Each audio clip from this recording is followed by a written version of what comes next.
is impossible. That is absolutely impossible what he just did. That may be the greatest catch I've ever seen in my life.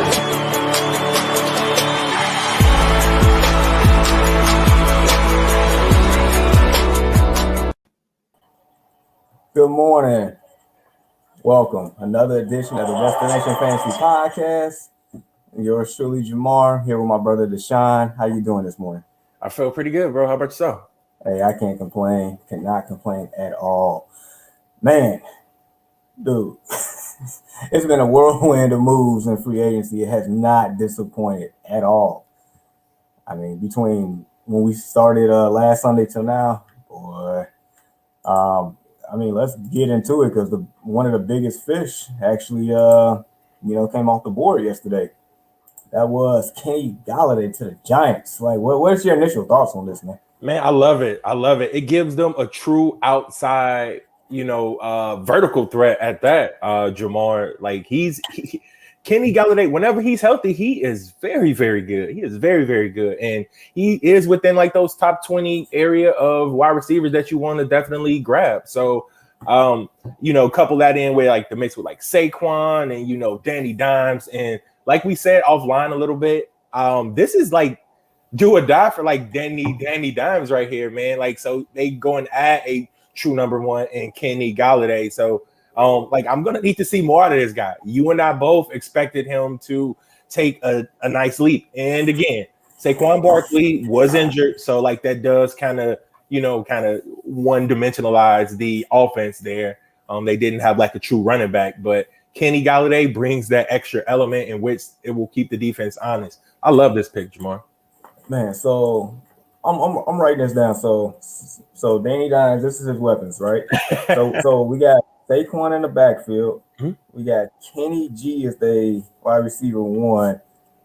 You put Sterling Shepard back in his natural spot of the wide receiver two. Yep. You got Darius Slayton still there. Mm-hmm. So you got your vertical. You got two vertical threats now. Tight ends. You got Evan Ingram. And then they also signed Kyle Rudolph. 1, 2, 3, 4, 5. You have 6 legitimate weapons for Daniel Dimes. I mean, yeah, this is his test. They gave him all the resources. I know that offensive line isn't the greatest, but maybe they'll finally, patch that up in the draft and the rest of this free agency here. But you have weapons galore for this man. And it's comparable to let's say the Jet situation, right? Because Sam Darnold, he may end up being traded, maybe not, but they're making moves here to try to get him some weapons, and in the fact that he stays. So with them, running back for the Jets right now, I can't even think of it. Can you look that up for me really quick? Yeah. They went out and signed Corey Davis. That's true number one. You got Jamison Crowder still there. They also signed Keelan Cole from the Jags, who I feel like is underrated. You got Chris Herndon as their tight end, who is underrated as well.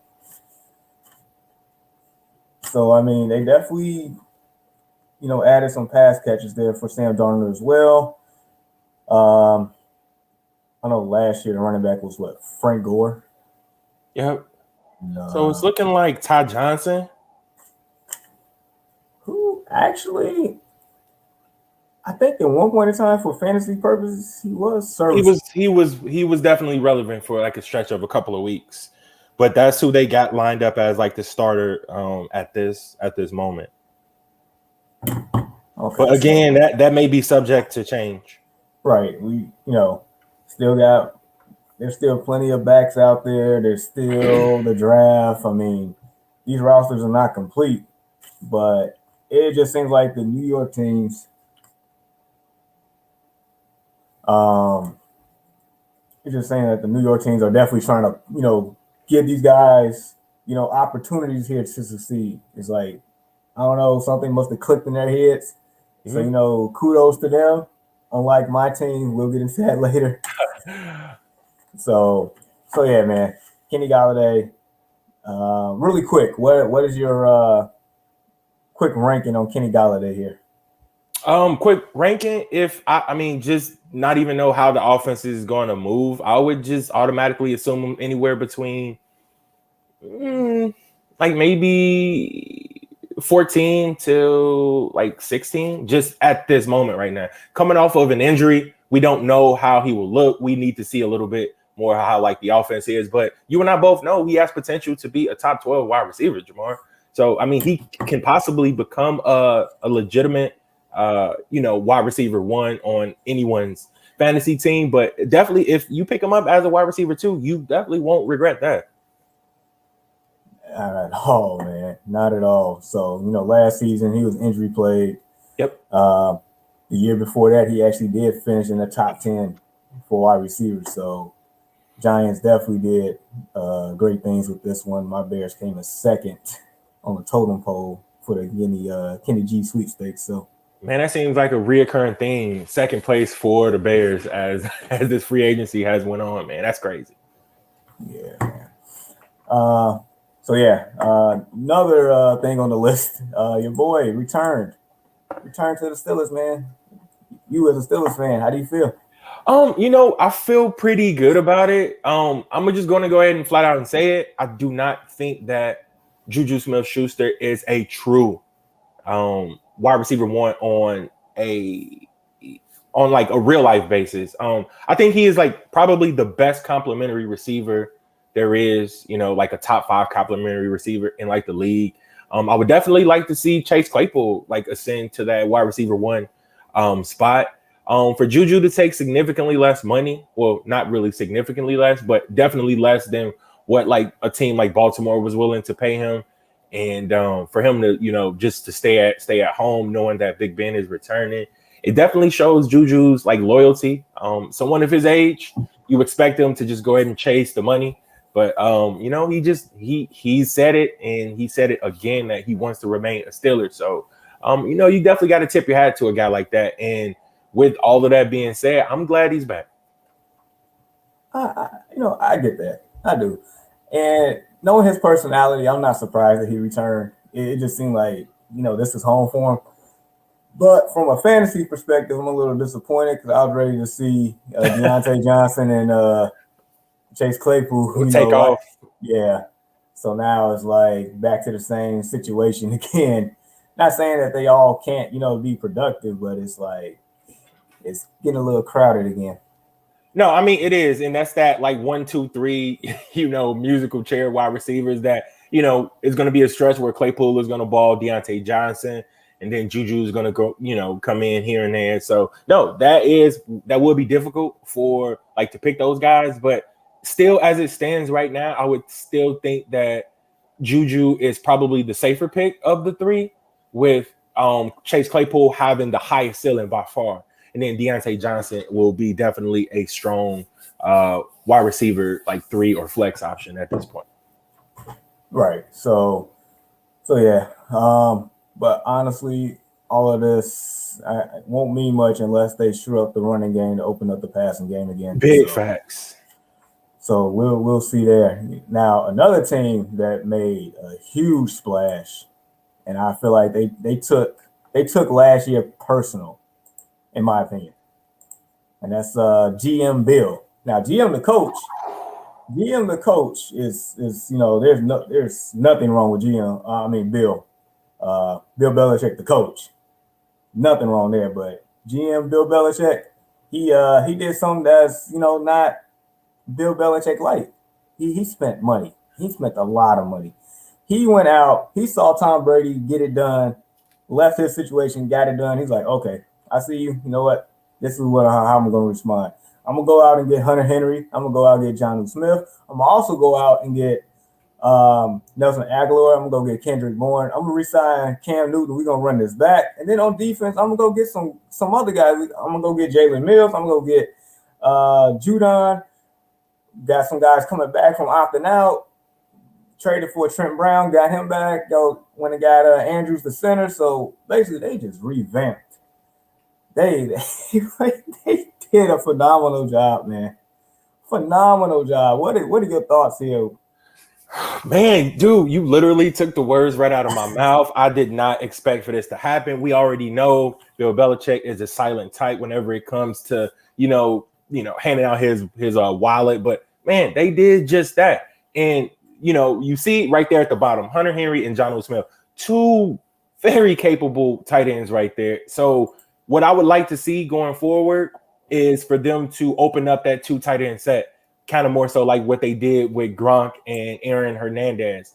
I don't think it's going to be that electric, considering, how great both of those tight ends were. But utilizing these 2 guys as the focal point of that offense for Cam, who loves to throw to tight ends, Jamar, we've seen that with Greg Olsen over a number of years when he was in Carolina. So you and I both had like this little tangent, last week about like getting this guy some weapons. And we were all thinking it. Everyone was thinking it. Like, how can you let Cam go without giving him a true shot? Well, he just got his true shot right here with all of these guys. And you mentioned additions like Nelson Aguilar coming off statistically the best season of his career. Like, he was picked to be that guy coming out of college. He was supposed to be very productive. You add in another, a very solid tight end and a very solid wide receiver in Bourne. And you know what, man? Like, these guys I'm ready to see them go. I'm ready to see them compete against the Bills. I can't wait to see that matchup happen. It looks like Bill Belichick got a taste of defeat in that division, and he doesn't like that taste. So, yeah. Dude, like, it's crazy. Cause so from a fantasy perspective, I feel like Cam Newton is relevant again. Mm-hmm. I mean, you got 2 fringe, I feel like, tight end ones here for next season. I mean, indeed. I know they value kind of cancel each other out in a sense, but they can still be productive because the last time we saw New England have 2, competent, elite tight ends in a sense, I mean, they did damage. And that was Aaron Hernandez and Gronk. They did damage. That was about a decade ago. And so you got that. Kendrick Bourne, who I feel like is very underrated, kind of, fell behind the scenes in the wide receiver depth of the 49ers because they have, a lot of talent there and they spread the ball around type thing. So we probably going to see him on display. And then Julian Edelman, I mean, we don't know exactly what's going on with him. I know he's still recovering from the injury. He may or may not be around at that point, but I mean, that team is locked and loaded, ready to run it back. Now, James White is still a free agent for them. Yep. I'm hearing that he might end up in Tampa, which would make sense. but just know the Patriots is going to be ready and locked and loaded. And guess what? We have a guest. We have a guest. All right, so for those people in the back that don't know, this is Vic. Matter of fact, go ahead and introduce your boy, man. So shout out to my cousin. Man, he's like my brother. Like, we did everything together from the sandbox to prom to, school, whatever it may be. This guy is like right there for all of it. So, got to give that warm felt introduction to my cousin / brother, Victor Young down there. How you feel today, little Vic? Feeling sleepy, but we're going to do this. We're going to make it work. Nah, I felt that. And for those who do not know, he is a diehard, Colts fan. So, I mean, that just sucks in itself. So, I see I don't like the Colts, the Colts blue right there. I mean, it's still Colts blue. So, yeah. Definitely a big time Colts fan my whole life. I introduced you to football, so I know a little. He did. He actually did. Yeah, so I'm glad to be here. We're going to talk about it, and whatever the topic is today, I should know pretty much anything. So cool. With that being said, we got a familiar face that just made a comment here from Philly. James, like we have a big home for you.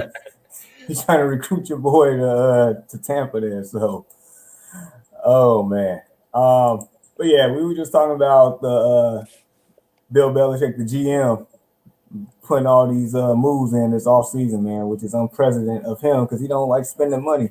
So he did what he had to do. But don't worry, we got some coach topics for you in a few, man.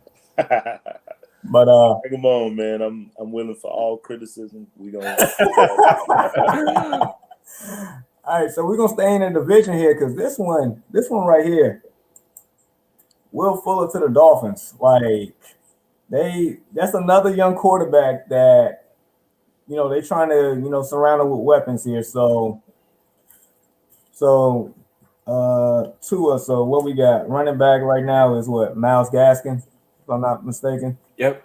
Wide receiver 1, we got Devontae Parker, who we are huge fans of on this show. Absolutely. Wide receiver 2, we got Will Fuller, who's gonna blow the top off the defense. Wide receiver 3 is still to be named. Maybe they go out and get Devontae Smith from Alabama, which would be insane. And you got tight end Mike Gesicki. Very underrated. Very, very. So I mean, how do you feel? Like, just give me your thoughts here. All right, so man, look, I like this move. I think Miami finished 10-6 last year, and did not make the playoffs. So they are looking to make a big splash. Look, nobody is going to sit here and say anything bad about Will Fuller besides the fact that he can't stay healthy. The talent is there. He is a very good wide receiver. We've seen that during his time with Deshaun Watson, and I think he can be just as good with this Miami Dolphins team. That defense is very, very good. Very good. And I like this move for them. And you and I both said, Jamar, if they were, had the chance to land add Smith into like the mix with the rest of those guys, with the Will Fuller, man, look out. So I like this pick up for them, man. So I like it a lot. For me, I feel like it's a good pickup for the Dolphins. He needed a new scenery, as far as I'm concerned, because I mean he played well in Houston when he was healthy, which was almost never. But when he was healthy, he looked good. He's definitely a speedster out there, and Tua definitely will need that.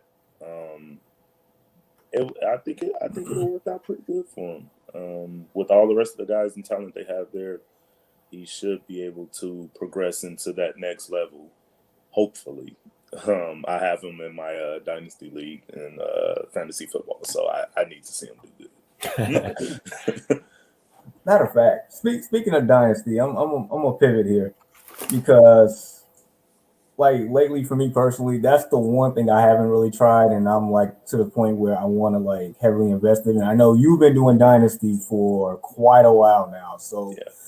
A lot of people, I don't think, is not too familiar with it, but just basically give a rundown of the dynasty and like how you're doing and stuff like that. Okay. In my league, we have a 42-man roster, 45. Based off of last year with COVID, we had some COVID spots on there or whatever, and injury. But you play defensive players, you play offensive players, and you keep those same players when you have your fantasy draft. You keep those same players every year, and then you have to drop 5 players, and we have a 5-man rookie draft. 5 rounds. So you pick up 5 players essentially from that each year, and then you just keep it moving like that. It's a lot of fun. It's definitely hard. You have to know all the players around the league, and you have to stay on it throughout the entire year. There's no off time. You have to know everything. You got to watch college football, so you'll know what you're getting when you draft and everything. So it's fun. It's difficult. It takes a lot of time and prep, but it's definitely the way to go. If I be able to suggest it to anyone. Nice. So as far as the rookie draft, usually what month do you have that in? We usually do it 1 week after the normal draft. We'll do it 1 week to give most of the people around the league a little bit of chance to do research on what players got drafted, where, and how they will fit on those teams. We could do more time after that, but we try and keep it a little bit difficult where we don't give a lot of people time to see them actually play, which would make it a lot harder. That means you have to know and understand what you're getting in the draft by each player. So, I mean, you can do it however way you want to do it when you set it up if you're a league manager, but that's how we do it in ours. Gotcha. Deshaun, got any quick thoughts or questions on it? Nah, man. I just want to I've been talking about doing it for the longest. Look, man, y'all know my pedigree. I done dominated in every fantasy league there is, and this is something that I want to be able to do. But like you said, Lil Vic, it's you gotta know college, you gotta know college football. You have to know both sides of the football because you do have to play defensive players. You got to know about the point system, how everything is set up. You cannot it's basically no days off whenever you have this dynasty league. So I know it's intimidating for most, but I want to go out there and try my best to give it my best shot, Jamal. I mean, honestly, based on how we talk about fantasy football, I mean, this is right up our alley right now. So it really is. I think you guys would love it. And like I said, it's intimidating. Like as he said at first, it's very intimidating at first, but once you get used to it, it's not bad at all. Cool, not bad at all. So yeah, we'll get that figured out shortly after this. Believe that. So, all right, back to some more news because I mean it's been headlines after headlines since free agency started, and then one more move within this division. So this team let go of John Brown. Like, okay, all right, so what are you gonna do there? And they went out and grabbed Emmanuel Sanders, who I feel like is a perfect piece to this puzzle for the Bills. So Josh Allen at quarterback. The running back situation is between Devin Singletary and Zach Moss, which I feel like they actually need another running back, maybe a real running back there. Wide receiver 1, of course, is Mr. Stephon Diggs. Wide receiver 2 becomes Emmanuel Sanders. And you probably got arguably the best slot wide receiver in the league in Cole Beasley right now, who has extremely high fantasy value for his position. Tight end, I forgot his name. Dalton Knox, he's coming around. Yeah, he's been solid. So, I mean, there's a lot of fantasy options here for this offense. Any initial thoughts on Emmanuel Sanders or the team in general, Deshaun? I don't think the Bills could get any better than what they did on the offensive side of the football, except inside the backfield. So basically, you lose a John Brown who was very solid. I mean, he was solid. Let's make no mistake about it. I even think he had a 1,000-yard season before he got injured with the Bills. So I think it just pretty much cancels each other, out. Emmanuel Sanders is good whenever he's healthy. So good pickup. But at the same time, I would like for them to kind of more so place their focus on the backfield, see what they're going to do there. Josh Allen is going to be phenomenal. Diggs is going to be good. Beasley, one of the most underrated wide receivers in the game right now. So I think it's an okay move, but it's just, to me, it's just evens itself out. Facts. Okay, for me, I feel like it's a good pickup for them. Emmanuel Sanders has been around the league for a while. He's everywhere he's been, he's made an impact. Last year, even with the Saints and how they played, he was tremendous in certain areas when they needed someone bad. I think it's a good pickup for them. It's better than John Brown because John Brown, honestly, he was just a deep threat. He was another Ted Ginn wide receiver type to me personally, but he can catch the ball on any level of the field. So that will definitely help him. That's true. Josh Allen, as well as Deshaun said, though, they really do need that running back presence on that team to take them to the next level. That's what really hurt them last year when it was all said and done. So I think if they get that, they'll definitely be a really tough out in the AFC. It's only a few teams that would really be able to do anything with them. That's true. I feel like Emmanuel Sanders, they add that possession receiver to where, third downs, if Stephon Diggs having to be double teamed, Emmanuel Sanders should be one-on-one with somebody. He has good hands. he's a gamer. Like you said, Vic, he makes impacts wherever wherever he's at. Started out in Pittsburgh and, floated around and just been sensational. So solid. But yeah, common denominator here is they need to fix that running back situation. Like, Yes. they have talent there, but it's like from a fantasy perspective, you want to stay away from it because you don't know. It's so volatile and unpredictable. You don't know what to expect. But I think to be fair though, with them, it's hard when you have a Josh Allen. Yeah, it is. It's definitely going to make a difference. You're not going to see the same looks, and it's hard to be consistent. Everyone knows at the end of the day, Josh Allen is going to throw the football. So it's hard for a running back to be consistent and give up consistent numbers when you're, there when you have to play with someone like that. So. True, and I'll also say it's not like they had a sensational season, so I can't imagine them, changing their philosophy around on the backfield and then, get a bell cow in there and then just start handing off the ball 20 times a game to the guys.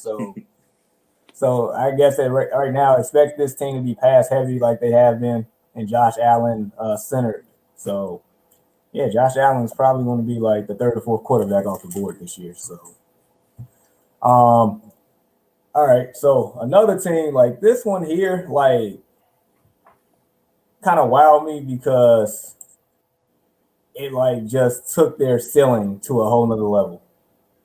Like the Cardinals have been like very good this off season, but we know AJ Green, when he's on the field, it makes a big difference.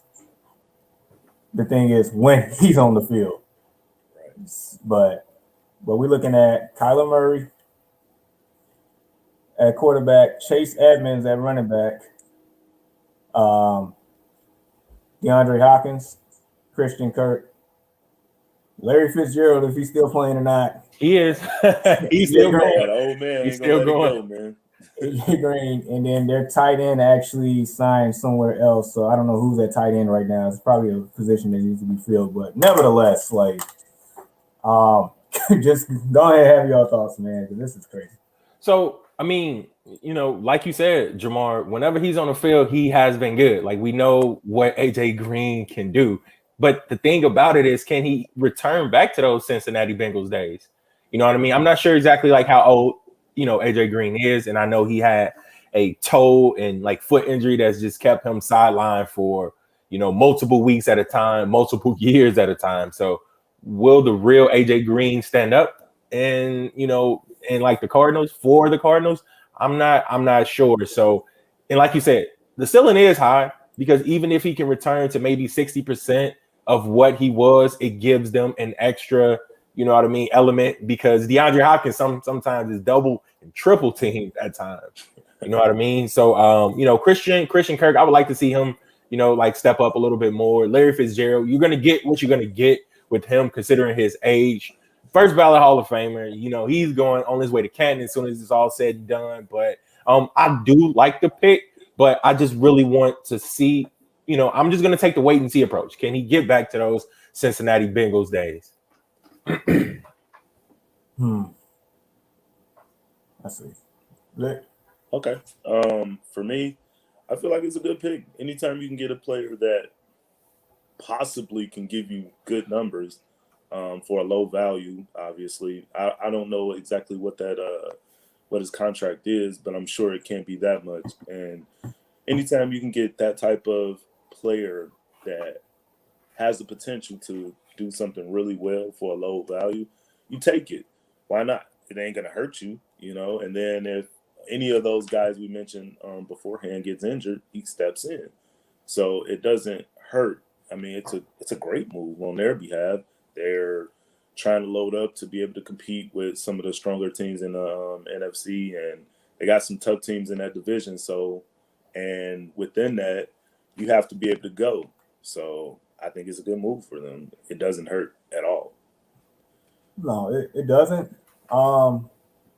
Thing is, like, maybe he, may or may not be the AJ Green from the Cincinnati Bengals, but I feel like at this point, does he really need to be? No. Right. He doesn't. So it takes a lot of pressure off of him to be around actual talent for once, and that might actually prolong him for the season. Like he doesn't have to push as hard. Like if he's dealing with foot injuries, he can actually take his time and actually get back to 100%. Now, I mean, so as far as like fantasy value right now, I mean, Kyler Murray, he's going top 2, 3, 4 for sure. Yep. Chase Edmonds, like, he's a solid RB2, but he has RB1 upside in my opinion. Of course, DeAndre Hopkins, he's DeAndre Hopkins. It's the other guys now. It's like, it's kind of crowded from a fantasy perspective. From a football perspective, it's great. Fantasy-wise, so it's like, Christian Kirk, is he still, what would be flex option? Is AJ Green, will he actually be relevant? Of course, Larry Fitzgerald isn't relevant at all right now, but I guess it's just more so, wait and see approach for the rest of that wide receiver. Absolutely. I mean, the water's there like a little bit like murky, like you was, alluding to, Jamar. I would possibly stay away from everyone at this time. Look, I'm going to give Christian Kirk the benefit of the doubt here. He would probably be the only flex play with upside here. I would like to wait and see with AJ Green. Like you said, Larry Fitzgerald is basically, at the, he's, dancing his last dance right now. So you can't do that with DeAndre Hopkins. No. D Hop is going off the board, probably 1 or 2. It's probably going to be in between DeAndre Hopkins or that guy in Green Bay, Devontae Adams. It's probably going to be one of those two guys. And so I mean, DeAndre Hopkins, Kyler Murray are just going to be gone within those first 4 picks in their respective positions. So, but everyone else is kind of like murky right now. So you have to wait and see approach. I like the Edmonds thing though. I'm going to go back to that, considering that, he, folk time within like that backfield for so long. And it seems like he had like a clear spot. Like you said, Jamar, a lot of upside there. Indeed. So, all right. So we're going to talk about next couple of teams, basically things you want to stay away from. I mean, the Houston Texans in general, you want to just stay away from altogether. But so Philip Lindsay joins a very, very crowded backfield. So for one, I was confused about a week and a half ago when Mark Ingram signed there. I'm like, okay, why are you signing here? I'm like, all right, well, DJ's value is starting to go down a little bit. And then this one here, I'm like, all right, I'm not touching anybody. They got like 5 running backs on the roster right now. That can play too, though. Like it doesn't make sense. It's definitely going to hurt them more than it's going to help. I don't like it, not one bit. But it works for me, and that's my division. So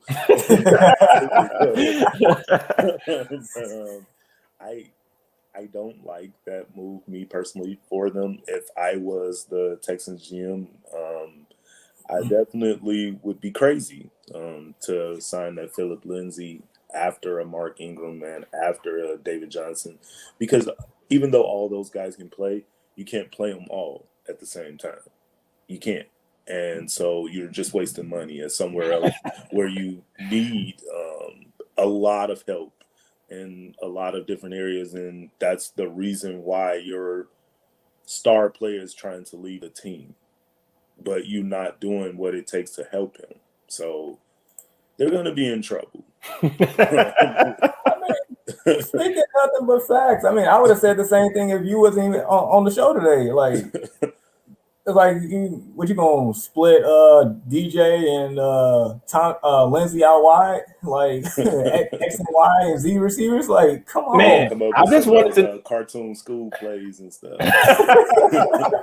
Trying to run that fake crazy stuff. No, it's not gonna fly. And like when I seen that Philip Lindsay thing, I'm like, okay, they are doomed. So it's basically like, what? So can one of these guys play QB? Like that's what I was like asking myself. So it's like you basically wasting, like you said a little bit, you wasted all of this money, and you need to sign a quarterback because you have a very unhappy quarterback in Deshaun Watson. They did though. They got Tyrod Taylor. Like I said, you still need to sign a quarterback up on that team because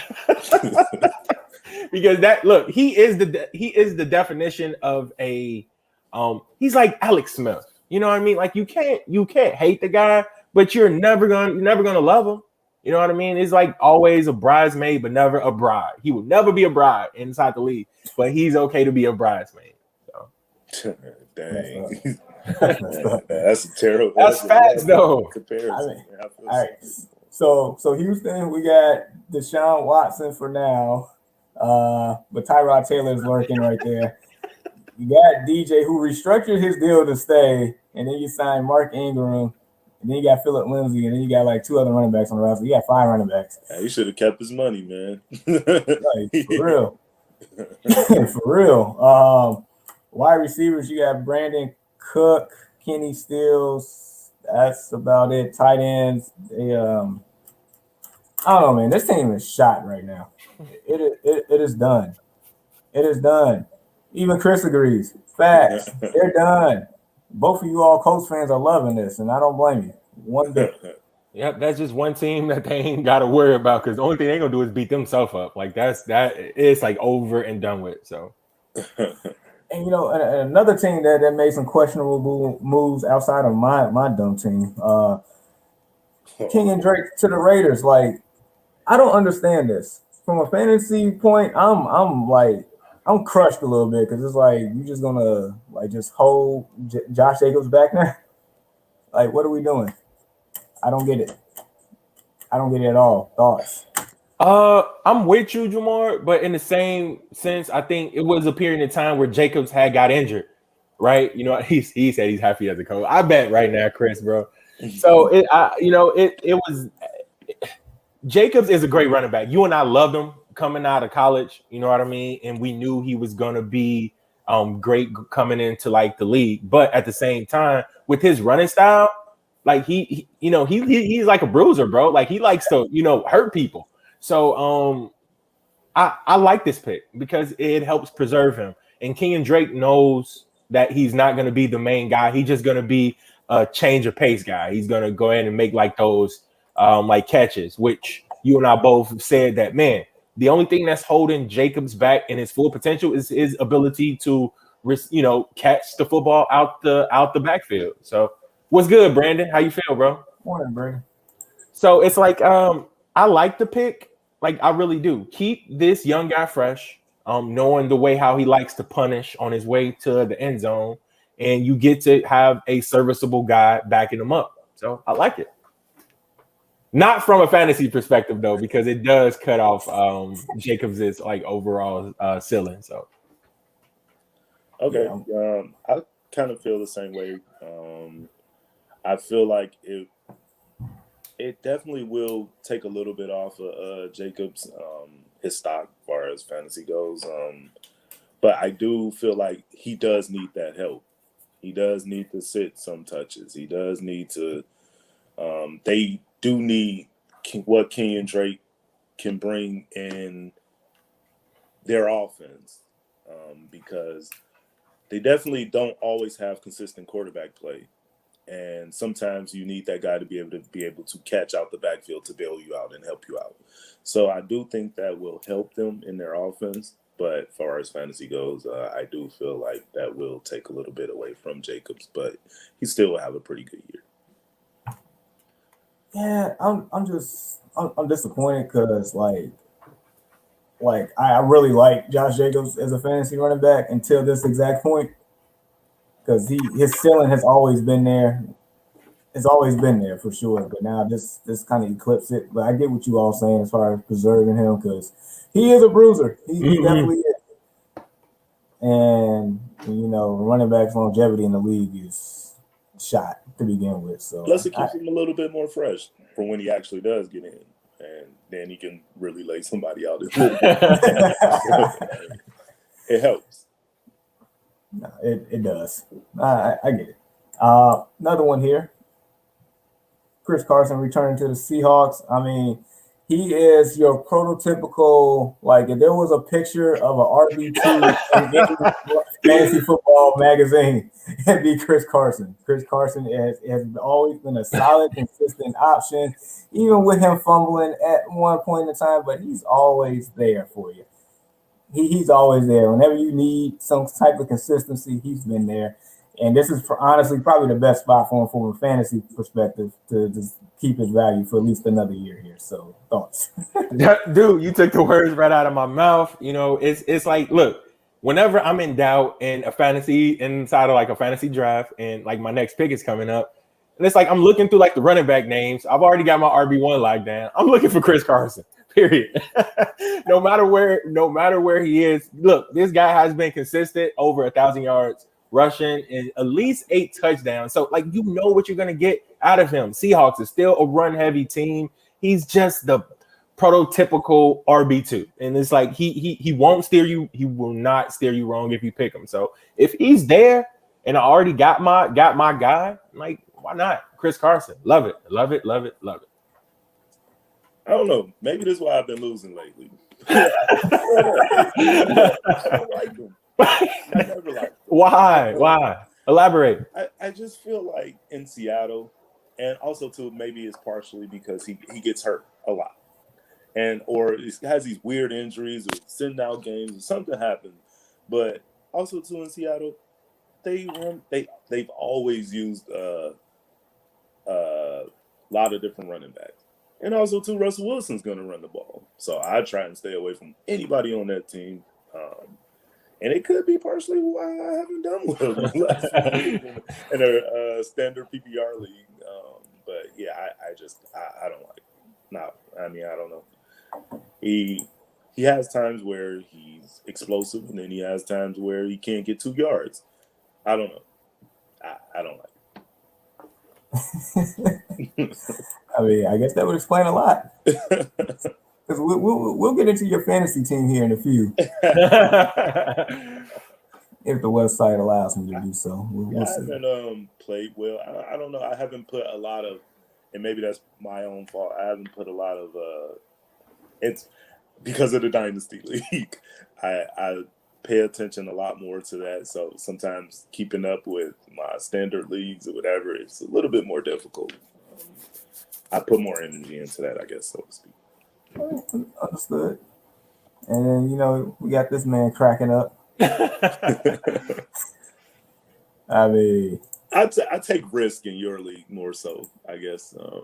Just try and draft some, risky picks, see what happens, some rookies, kind of see what happens, because I put a lot of energy, like I said, into rookies every year from the Dynasty League to see who will pop and what they will do. So, matter of fact, I think either last week or the week before, Deshaun and I was mentioning like how your team had a lot of like star-studded rookies at that point. Like he picked Justin Jefferson. I know that for a fact, and like that turned into be. I remember when I was picking some of those picks. Maybe this might have been 2 years ago. Everyone was laughing at me. It was like, "Who the hell is that?" I'm like, "Oh no, we knew." Pretty good. Oh, we knew for sure. We knew. All right, so we got some coach subjects here for you. So, Marlon Mack returning to the Colts. From a fantasy perspective, I'm like, why? I guess from a running back depth perspective for the team, I get it, but I'm like, man, let Jonathan Taylor be great. That's my opinion.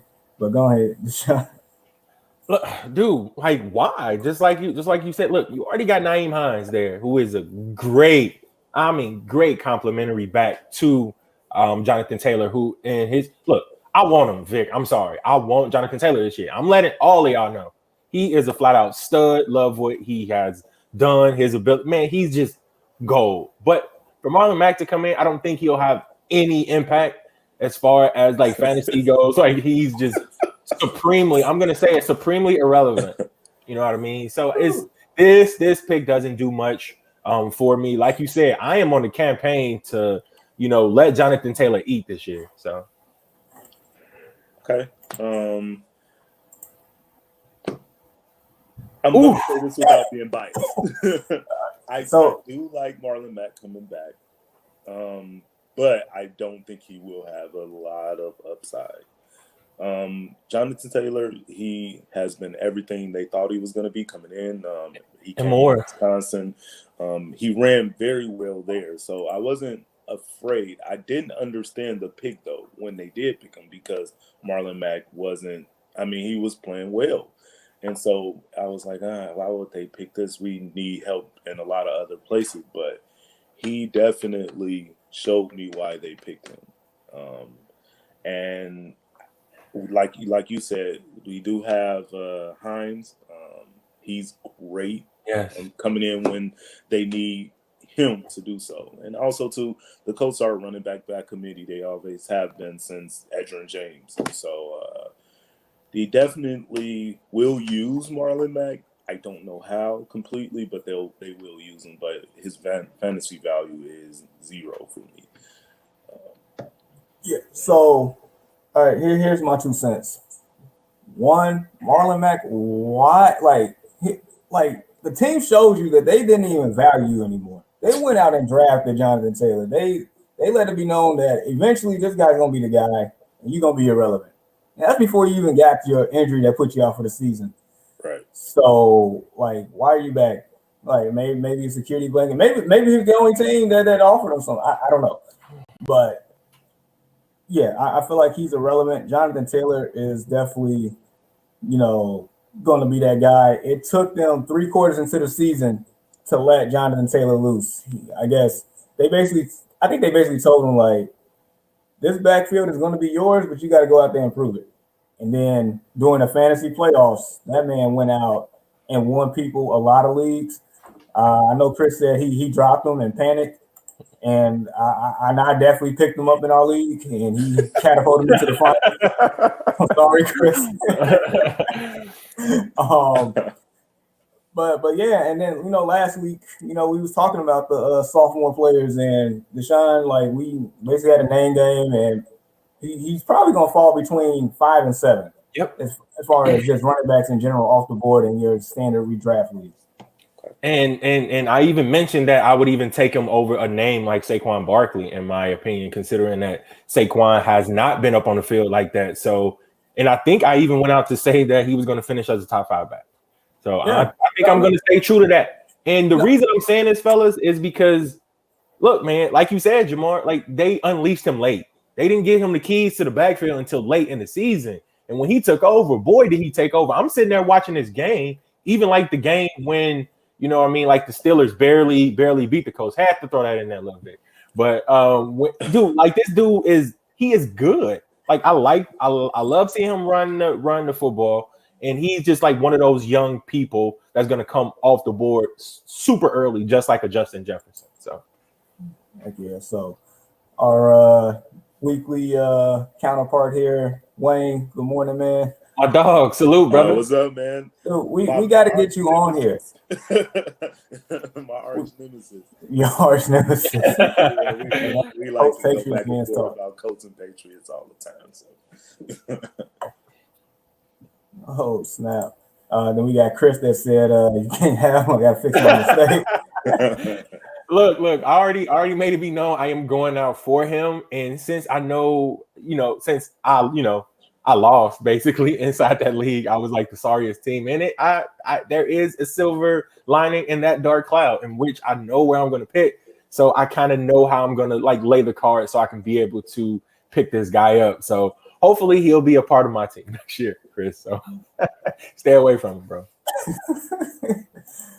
And then Wayne said that's because their O-line takes pressure off of Wentz. You know what? We're going to get into some Carson Wentz talk here in a second. And then our boy Mike Myers, what up, man? What's good, Mike? Dude, I mean it, Chris. Dude, like, look, like me and Jamar have said it. Like, this dude got it. I mean, he passed like everything up in like the eye test, and look, he scores touchdowns. That's the name of the game. That's how you want to win fantasy games. He's going to at least get you 1,200 yards and 10 touchdowns next season. That's true.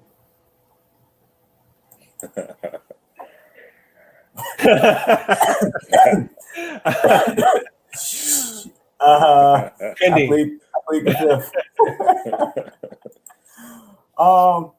But really quick, so Colts fan here. Let's dive a little deeper into Colts Nation. Oh, okay, let's go. All right, so Carson Wentz. I mean, definitely more talented than Phillip Rivers was last year, but Phillip Rivers, he was serviceable from a fantasy well, I ain't gonna say from an actual real life perspective for your team. He was serviceable. He got you to the playoffs.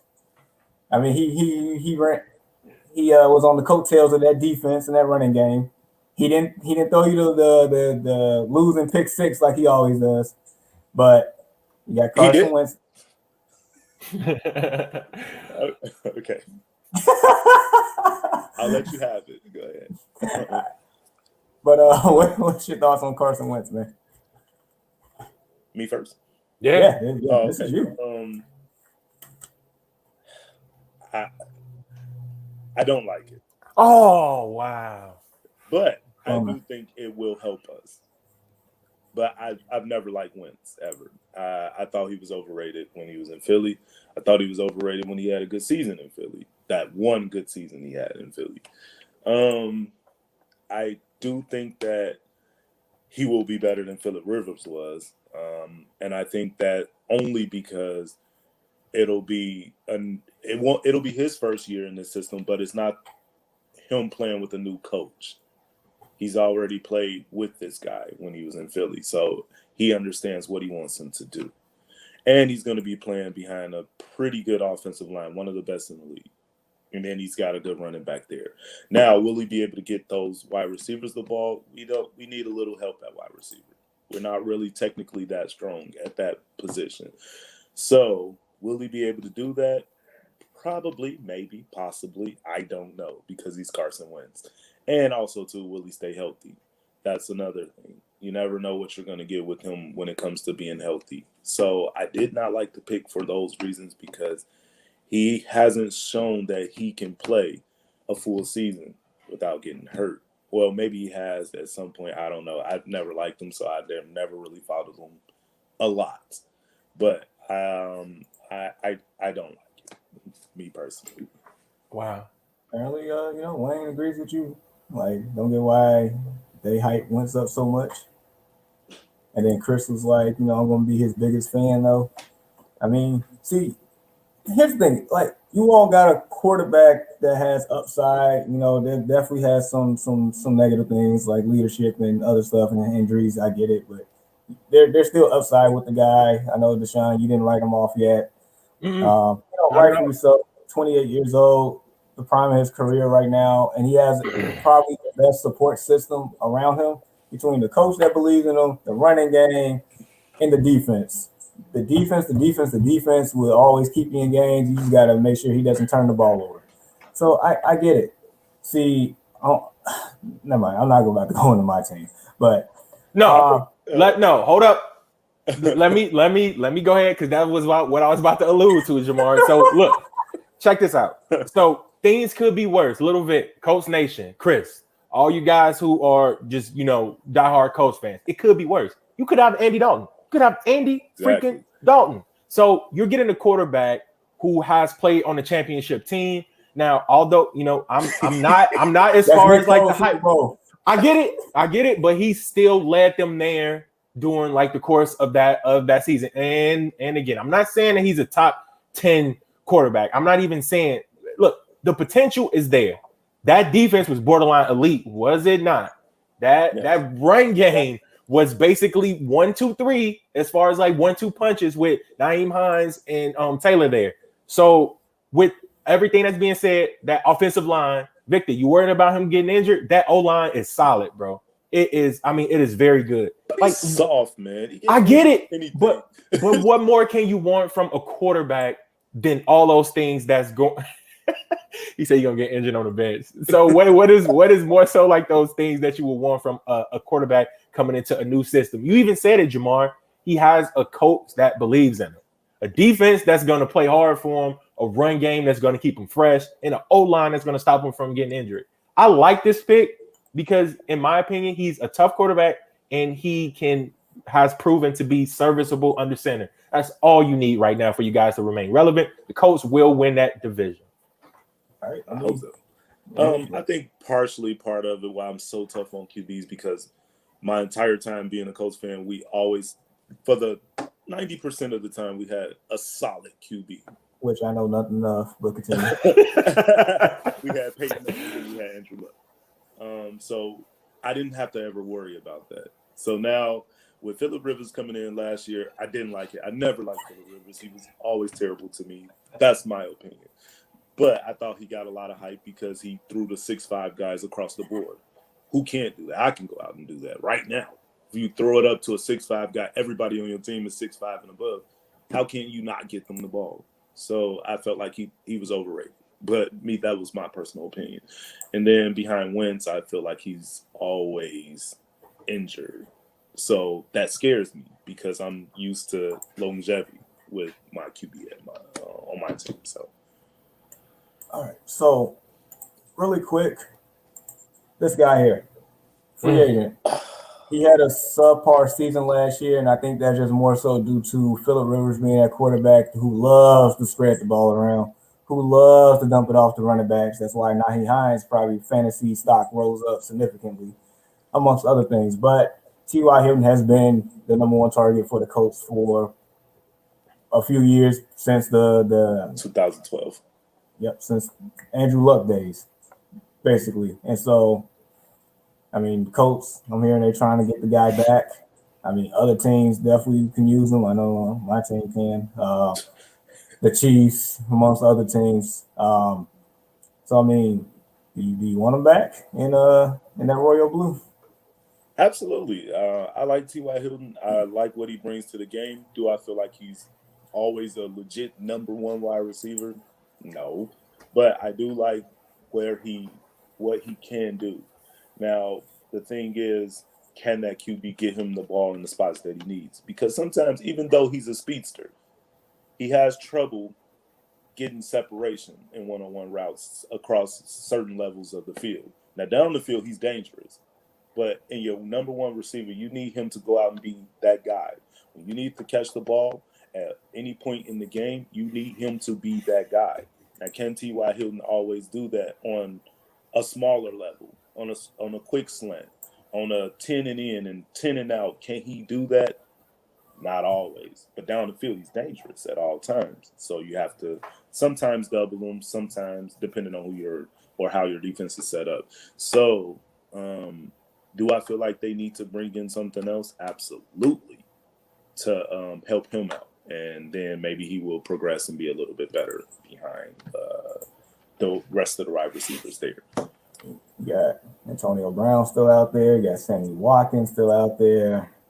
Of course, your boy T.Y. So I'm not saying that, Michael Pittman and Paris Campbell can't get it done, but at this point, if you really want to take, I guess as the Colts, in my opinion, if they want to take that next step, you go out and get somebody else and bring in, re-sign T.Y., maybe go get one of those other targets as well. And then at that point, basically in the thick of things, like seriously, you probably can maybe keep up with the Chiefs or the Bills right now at that point. That's my thing. No, I mean, I'm with you guys both. And like what Chris said, like he deserves another shot. So, I mean, I took the liberty of pulling up his stats from 2013 to 2016. I mean, he had 1, 2, 3, 4 straight 1,000-yard seasons. He's never going to be a guy that's going to give you, 10 touchdowns. I see him as a very good complementary receiver. And by very good, I legit mean that. Whenever he's healthy, whenever he's on his game, he is a legit number 2 wide receiver. He can't be a number 1. Like size won't allow it. And like what Victor said, like he really do needs to polish his route running so he can be able to get separation. So I just see him as a very good number 2. So like you said, Jamar, I don't know if Paris Campbell can be that guy. So I would like to see them go ahead and pick up someone else from free agency, make a trade, or even draft a wide receivers like a true number 1 this upcoming draft. I mean, this draft has some heavy hitters at wide receivers at the top for sure. They can mess around and go get a Waddle or not Smith, but the other guy. I can't even. it's on the tip of my tongue. That's probably going top. Chase. Yeah, Jamar Chase. Yeah. Yeah. I'm saying whoever gets those guys, man, Christmas, congratulations. But yeah, no, Coach just basically a couple pass catches away from being something really special. You got that right. So anything else you want to add for Coach Nation? Because the last subject of the day is going to be, I guess, the worst / the best for last for my team. No, we're gonna wrap that up because I can't wait to get on the Bears. Because obviously in this region we have a lot of Bears fans, and they always ask me like, "Why are you a Colts fan? You crazy?" I'm like, "Oh, we live in Indiana, man. You know, like." But I get it. So Bears fans, I love. It makes my day. Wow. All right, before we get into that, got to draft a wide receiver this year. Facts. Wayne, man, you came a little bit too late, man. We gave y'all a standing O for what you guys have done this off season, man. Dude, to put that team together so quick with the way how you guys did it, and they just, he just basically gave his whole wallet away. Like, here, give me my guys. Hey, real quick. Matter of fact, Wayne, you come on next Sunday and we can have a whole segment just for you. Yeah, they signed Hunter Henry too. Man. But he's always hurt too, though. Man, so, hi, man. I've been ranting all week. I've been ranting all week. All right. Man, I'm so shook. I even dropped my mic here for a second. All right, so, bro, I've gotten into people on Twitter on this. I don't know, I'm hardly on Twitter, but I got into folks on Twitter about this. Like, Andy Dalton is mediocrity. That's what it is, and it's like it has nothing to do with Andy Dalton per se, but the whole situation that has led to this point. Ryan Pace, in his tenure with the Bears, as far as quarterbacks, like everything else, he's actually been okay with. But the most important position, he's flunked. Let me see, 2017. He brought in Mike Glennon, 3 years, $45 million contract. Gone after 1 year. That April, you traded up one pick and gave up like a bunch of draft capital to draft Mitchell Trubisky, who is now a member of the Buffalo Bills, and I wish him nothing but the best because it wasn't even about Mitch. It wasn't even I truly wish him nothing but the best because the Bears put him in a lose-lose situation from the get-go. His rookie year, do you know what that quarterback locker room looked like? Mike Glennon, Mitchell Trubisky, and Mark Sanchez. Like, wow. So he was set up for failure. All right. So after that, last year, they wanted to bring in some competition to push, Mitch, and Mitch eventually got pushed this past season. Towards the end of the year, he actually played the best of his career. But in doing so, the Bears could have signed Cam Newton at that time or Teddy Bridgewater, Jameis Winston, who are all better quarterbacks than trading their 4th round pick for Nick Foles and gave him more money. And so now, and Andy Dalton was available at the time. So now this offseason, you sign Andy Dalton $7 million more than what you could have got him last offseason. So now you paid more money for him and you still got Nick Foles on your roster. And I don't know. Like they tried, they gave a valiant effort to go get, Russell Wilson, who was, would have been it, but I guess they said no, and they probably was like, all right, we're just gonna go get Andy Dalton. Like, did you even try for Deshaun Watson? I heard they didn't. There's teams that still want him. Hell, the Carolina Panthers, they said they're locked in to go grab that guy. They're committed. They're committed. I'm pretty sure the Jets gonna make a run for it towards the draft. Dolphins might too. other teams, the Eagles they even want him. They got Jalen Hurts, who's going to be I feel like a solid quarterback and a really good fantasy quarterback next year.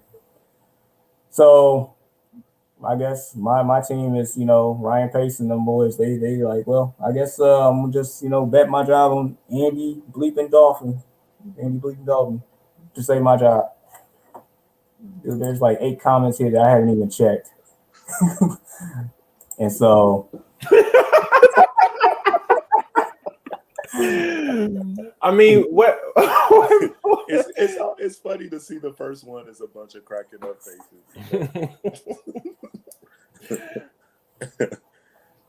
Hey, dude, he's right, dude. I'm with Mike. I mean, at this point, like what? Like abort, like jump ship. You know what I mean, dude? It has to be tough for the Bears, right? He said, "What fantasy value?" You know what? If you still get Allen Robinson and David Montgomery are still going to be 2 guys that you're still going to pick no matter what. That's it. But defense outside of special teams, you can pick them. What defense? Everybody's gone. Everybody's gone. So the thing about it, and shout out to you, since that, Brandon, we're on the subject of what he's talking about right now. Shout out to Brandon. Shout out to Jamar and the Early Morning Sports Talk podcast. I had a chance to check in with you guys yesterday, and you guys definitely gave me a full hour and a half of like laughs, because like I was in the car on my way to work yesterday while you guys were discussing the Bears and the Andy Dalton situation. I was in there with my wife and my son, and we all just had a ball. Like I laughed. It's like 30 minutes from my crib to my job. It was like nonstop laughter. Like I could not stop laughing. No. So it is that bad, man. I don't know what's going on. I think it's like, if we can see their front office right now, they probably got like coloring books and crayons. It's probably little kids running like the organization up top. It has to be. It has to be. Look at this comment here. I can't believe I'm saying this, but they all ran worse than the Bulls. Ooh. That is absolutely 100% correct. They are. And I know for the longest time, the Chicago Bulls was trash because of GarPax. And it took, I know this is basketball, but it took the All-Star game being in Chicago where the fans was chanting "Fire GarPax" live on First Take to the Last Dance being dropped. All this for them to clean house. That's what it took this whole time. I don't know what it's going to take for the Bears to this. Like, the Bears been around for 102 years. 102 have yet to get the quarterback position correct. Like, Jay Cutler is like, arguably the best quarterback in Bears history. Ooh. Let that sink in. That's embarrassing. But you know what though? My opinion about Jay Cutler, and I never liked Jay Cutler either, but I feel like all of where he was bad on the Bears, it was because of the Bears and not him. If that makes sense. I say it's a mixture of both. Like, the Bears, definitely didn't set him up to succeed when he first got there, because I think he was sacked the most times, so that offensive line was atrocious. Right. And he had short receivers. Then, they actually, brought in Brandon Marshall, Alshon Jeffrey, Martellus Bennett for bigger targets. But even still, like, some of that was still on him. So it was a mixture. They didn't let him audible. I saw them run plays where they knew were terrible, and they still made him run them anyway. He couldn't audible. I've never seen him audible out of a play when he was there. Ever. Probably doing the Trestman era. That dude was a joke of a coach. Yeah. But yeah, go ahead. Hey, Andy, yeah, and it's like it's like they go, like, I don't know, man. Like, it's like you have like 5 good quarterbacks out there, and it's like they always just go for like the 4th. Like, they never go for like 1 or 2. It's like they automatically look over like the other guy and just be like, hey, Andy Dalton is available. Look, like, bro, like, you got Deshaun Watson sitting there, man. Andy Dalton was not a good option. He wasn't good as a backup on Dallas. He was absolutely terrible. Exactly. Why would you go after this guy when he had talent in Dallas? He had talent there, and he was absolutely terrible. So what do you think he's going to do when he go to a team that doesn't have as much talent?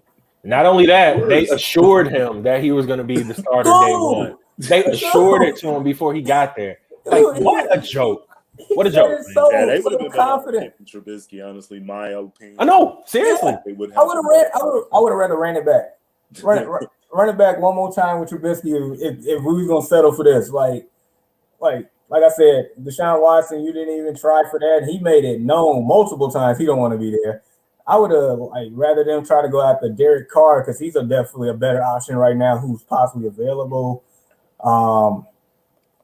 Dude, I feel like this offseason has taught us that anybody can be traded for the right price. Because before this offseason, you never seen a quarterback with $100 million contract get traded, and yet that was the first move. Matthew Stafford for Jared Goff both got those big deals, and they was traded. Anybody's available for the right price. The Rams, for a lot of people, seem like they overpaid, but it looked like they got the guy that they want. That's probably going to succeed the best in that system with Sean McVay. So the Bears, you telling me that I get it. They offered a lot for Russell Wilson.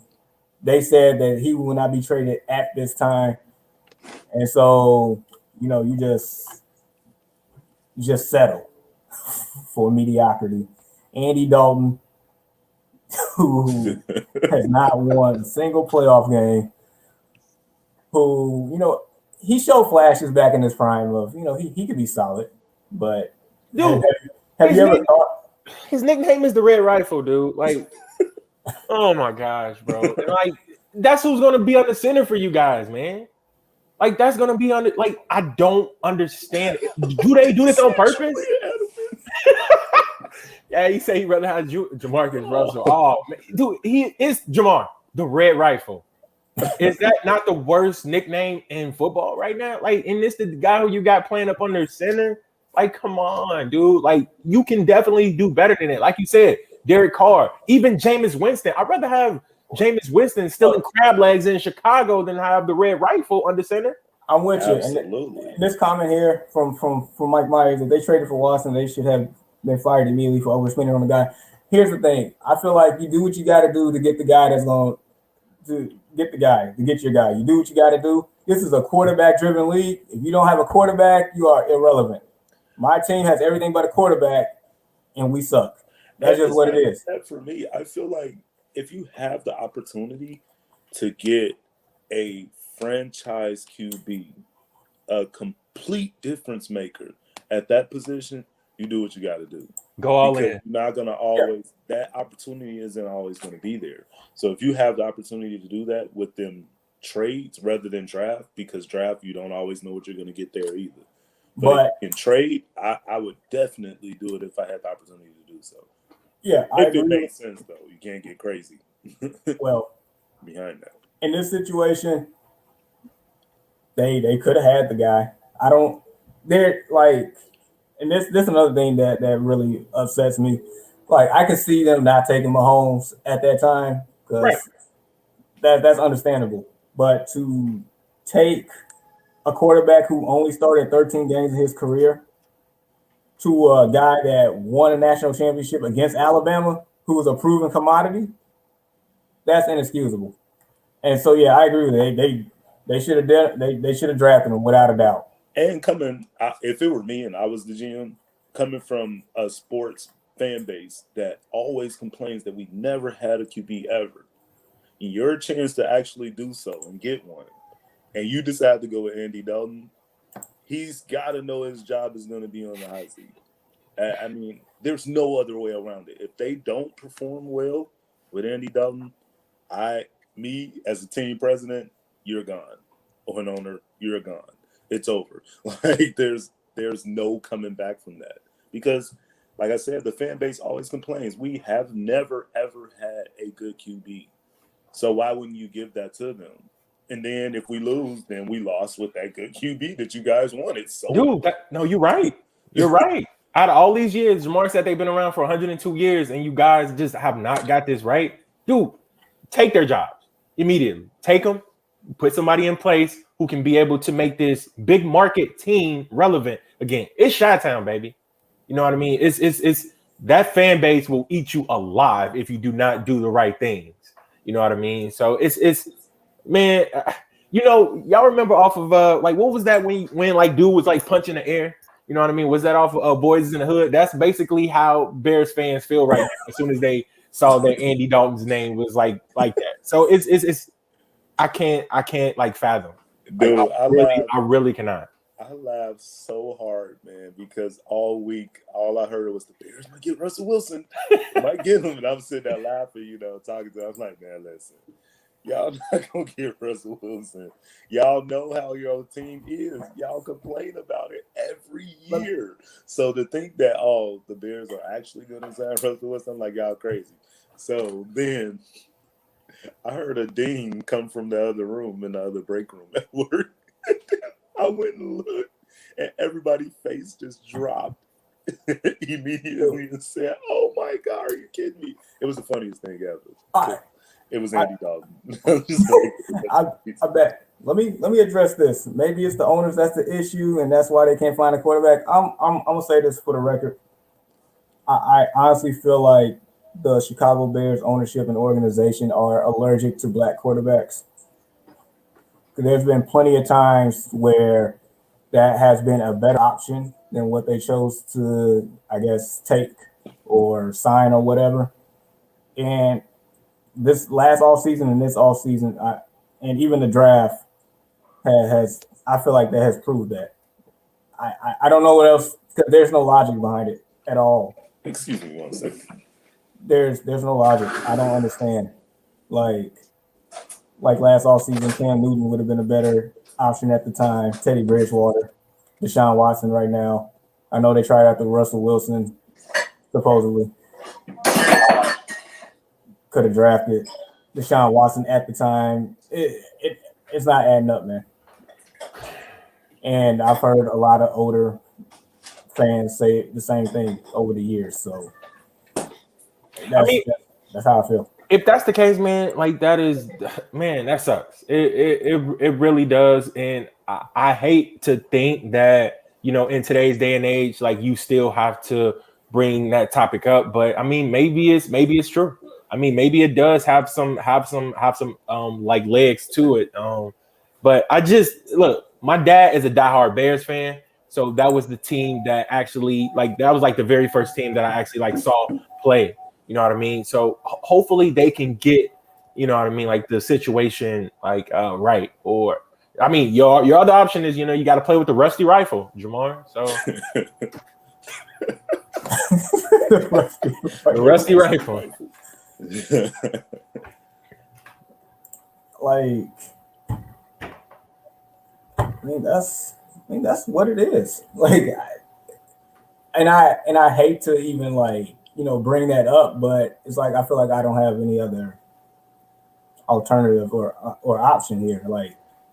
Because you've been given 102 years to get this figured out, and lately it's definitely come down to just having a blind eye to what can be a solution if you turn the other cheek to find a quarterback that fits the prototype of your, I guess, majority of your fan base. I don't know. To be the face of your franchise instead of getting somebody that can actually come in and win games and actually win. That's a different color. That's how I feel. Yeah. Rusty rifle. Basically, I mean that's what he is right now, man. He's a backup at best. Sorry. A backup to a backup. Dude, like you said, Vic, he had an ample opportunity to show his worth last year in Dallas with all those weapons. On paper, Dallas has one of the most talented routers across the whole NFL, and he could not get it done. He even had a quarterback. I think did he lose his job to that Olive Garden? Absolutely. He did. It was so bad. They were asking for people to come in and do tryouts off the street, and you go out and give this guy money. And when you have the opportunity to get somebody else, that makes absolutely no sense to me. None. And then you put him, he played on turf in Dallas too, in the inside. So there's no weather increments. There's none of that can change the game. You bring him to Chicago, the Windy City, somebody who can't really throw the ball that well anymore. And you put him in position where the offensive players aren't as great as they were in Dallas, and you think he's going to do better? How? I don't get it. I don't get it because we don't have the weapons. I mean, I'm glad they kept Allen Robinson one way or another right now because without him, just throw the whole season away. If we didn't have Allen Robinson on the roster, I'm looking forward to the 2022 draft at this point. I know y'all boy Aaron Rodgers licking his chops. Dude. Can't wait to see the schedule when he plays. Look, this man gets to go against Kirk Cousins twice, Jared Goff twice, and now Andy Dalton twice. Dude, barbecue chicken. All the way around. All the way around. At least last year when we played them the second time, we was competitive through 3 quarters, even though our defensive scheme was like the worst because they have 5 wideouts and we got Danny Trevathan on MVS. Like, how's that gonna work? How's that gonna work? So now you got Andy Dalton, who he's probably looking through the mirror, looking like, oh, is that another Jay Cutler on the team? We gonna they gonna kill us, man. While we still got this, got Brandon's topic up right there, Jamar, if you want to go back to it real quick. So you said the Bears organization watching the Deshaun Watson situation and saying you see that's exactly why we don't get black QBs. And I just want to go out and say that ever since Deshaun Watson has came out to say that he wants to be traded from the organization, and then you see these things pile up, you got to excuse my French, it's just like BS. It's straight BS. I feel like that is people are getting paid to basically see this man like demise. They're basically, tainting his image, tainting his overall worth so he can't get out of the situation that he's in. And that is like poor and it's like tasteless and classless. That is ridiculous because you didn't see none of it come to light until he wanted out of his situation. Don't do that. It's freaking despicable and it's just terrible, man. It is downright terrible. Stop it. Those allegations are false and you know it. It is, man. I don't buy it. I just find it real coincidental that all this happens when he's trying to get out of there. It's just that whole situation. That everything dealing with that is just it's foolishness. It's ugly. He shouldn't have to go through any of that. Yeah, I think it's more of a pride thing. They don't want to seem wrong that they didn't pick him in the first place. So it's already evident though. Now, you know what I mean? Why would you go back and get him now? Man, to rectify the situation that you should have done it in the first place. I mean, if it's going, people don't know how to deal with that. I mean, but like you got 1 year left on your deal, and it's like you either go get a quarterback that's gonna take us over the top, or you're gonna lose your job. Like, why not swing for the fences? If it comes to the point where you got to right your wrong and fix the situation, and you got to give them a lot more resources to do, like. You got to throw your pride out the window, though. Like, when it comes to that situation and you need to – come on, man. Jesus Christ. We just need to move from this topic. Seriously. It is ridiculous. It is ridiculous. Aaron Rodgers face that every day. Yeah, I'm with you, Dwayne, man. So.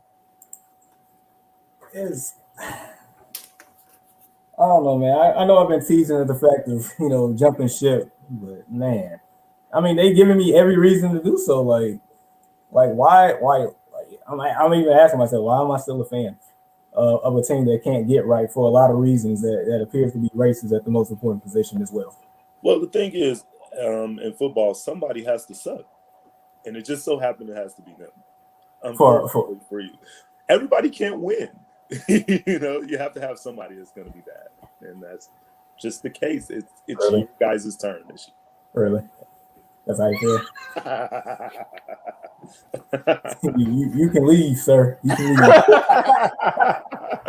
Oh, thanks for having me, man. I'll let off of them a little bit, but yeah, I mean, we've been through it too, though. When we were damn near defeated when Peyton Manning left, so I know how it feels. It sucks.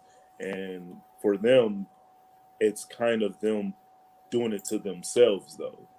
And so they just have to figure out a way how to. They're gonna have to fire the GM or whatever. It's just gonna have to happen. Yeah, at least, like, here's the thing: at least the Colts organization and the Steelers organization, they have consistency. They do. Right. They have people in place at the top that knows how to run a successful franchise.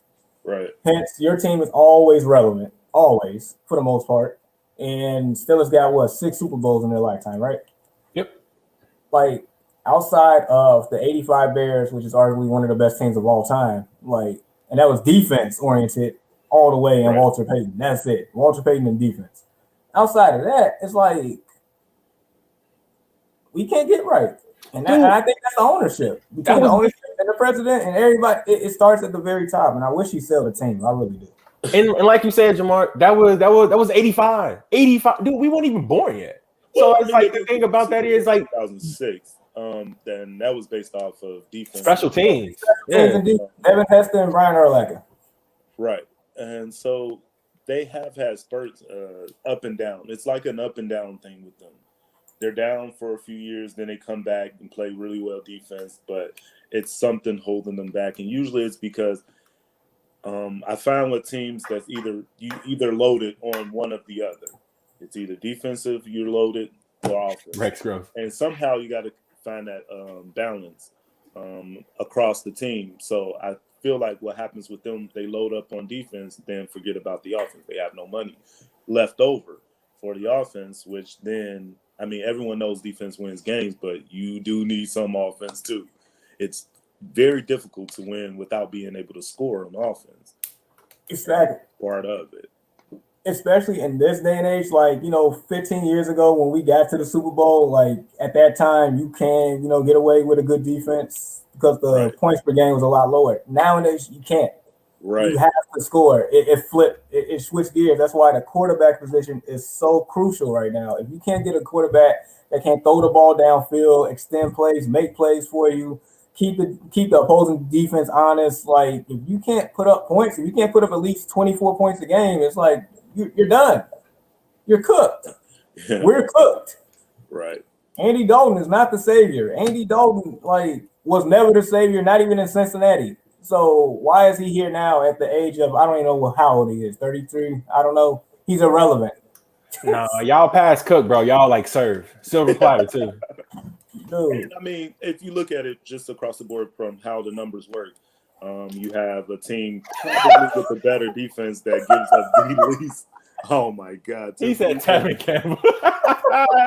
Wow. Jason Campbell. Oh, hell, Tevin Campbell. No, I can't even do it no more. Man. That's a cake right there, Tevin Campbell.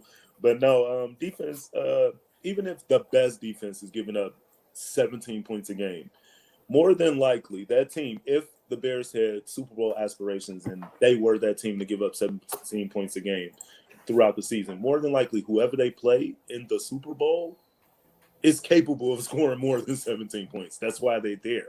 So within that, you have to be able to score. You have to. And if they can't score on offense, they're cooked, as you said. There's no way around it. Yeah, those days are over with, man. Like, you got the Buffalo Bills, in game week 17 dropping 51 points on the Miami and crushing them, keeping them out the playoffs. You got the Chiefs always running up the scoreboard. You got Tampa running up the scoreboard. Right. You even got the Lions who dropped 31 points on us and beat us at Soldier Field. You got teams out here that just putting up points left and right, and you expect us to put up points with Andy Dalton as our quarterback, David Montgomery in the backfield, Allen Robinson, and whomever. That's not gonna work. And I get them trying to go out there, Kenny Golladay. I don't know how much real energy they put into that per se, because they definitely didn't put real energy into this quarterback situation. So why should I believe they put real energy in anything else? You let go Kyle Fuller. He's a member of the Broncos overnight. You signed Desmond Trufant, who can't stay on the field. He hasn't been good in years, man. It's been about 5 years. And he's supposed to be the replacement. And that's what my son said, dude. He even knew. He said Desmond Trufant over Kyle Fuller. He just started laughing. Like he legit started laughing. Like how? Oh my gosh, man! What a joke! What a joke! Dude, I literally went to the store yesterday and bought some steak, and I don't eat my well done, but I might leave one all the way on the grill just for the Bears, because that's what it is. It's cooked, well done. It's crispy. It's charcoal. It's a wrap. Burn a jersey. That would be fun. Take a video. And you know what? I hope I eat my own words and we turn out to be successful next year, but I don't see it happening at all. It's a long shot. It's a long shot. Dude, do you know our odds to win the Super Bowl lowered when we signed Andy Dalton? Yeah, I mean, who's winning? We had no quarterback on the roster, but it went down some more.